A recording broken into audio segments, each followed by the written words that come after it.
It came from above. As the plane began its ascent, I felt my stomach twist. I gripped my seat tighter, feeling the old fear creeping back. It had been 15, maybe 20 years since I'd last flown. And my wife leaned over, her voice breaking my thoughts. "John, honey, are you feeling all right? You look so pale." "No, I just haven't eaten much today, that's all," I lied, cursing my decision to take the window seat. I had tried to offer it to Anne before we boarded, but she insisted she didn't want it, not knowing about my deep-seated fear of flying.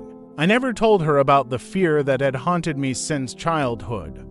Heights weren't the issue, it was something far more sinister. I shuddered at the thought of the incident that scarred me for life. The seatbelt sign switched off, and a flight attendant came by with a basket of candies for clogged ears. And took one immediately, but I hesitated, feeling something was off. And scolded me, "John Calver, for God's sake, she's talking to you." Embarrassed, I grabbed a candy, and was annoyed, and I knew I had made things worse.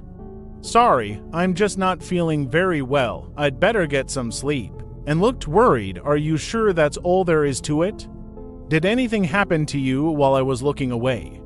"Yes, just leave me alone, will you?" My reply was harsher than intended and backed off, clearly upset. I turned towards the window, trying to find a comfortable position to sleep. It was stormy outside, with lightning illuminating the dark clouds. I hoped sleep would bring some relief.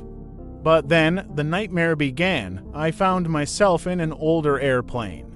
A stewardess in a dark blue uniform, with an ascot tied around her neck, stood above me. "Would you like to come over, little one?" she asked. Confused, I heard my mother's voice next to me. "Come on, John," answered to the nice lady. I turned around. Mother, my long-gone mother, was sitting there, and I realized I had small, childlike arms. I was reliving that horrible night. The stewardess invited me to the cockpit. Despite my adult mind screaming to stop, my younger self eagerly accepted. The pilot greeted me warmly, explaining the controls. But then I saw the creature crawling on the windshield.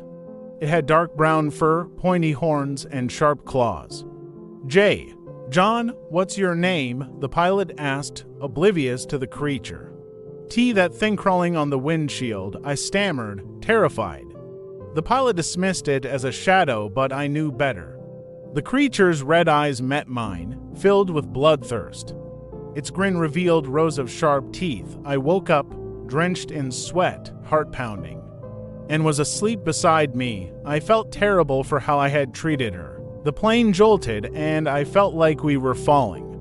I tried to look out the window, but the storm made it impossible to see anything. I asked a flight attendant if we were close to our destination, but he said we were only halfway there. "Ladies and gentlemen, please make sure that your seat belts are fastened. We may experience some turbulence," the voice over the intercom announced. The warning repeated, distorted and eerie. Then a bright flash revealed the creature on the wing. It looked at me and made a throat-slitting gesture. The plane plunged into darkness. I reached for Anne, but her seat was empty. Panic set in. I stumbled towards the cockpit, but the pilots were gone. The navigation system blared. "Terrain, pull up. Terrain, pull up." I knew we were in danger. The cockpit door slammed shut behind me. Honey, are you all right?" I called out. No response.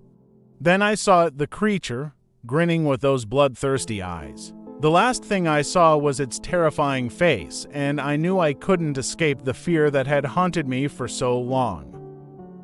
Thanks for watching. Don't forget to leave a like and subscribe.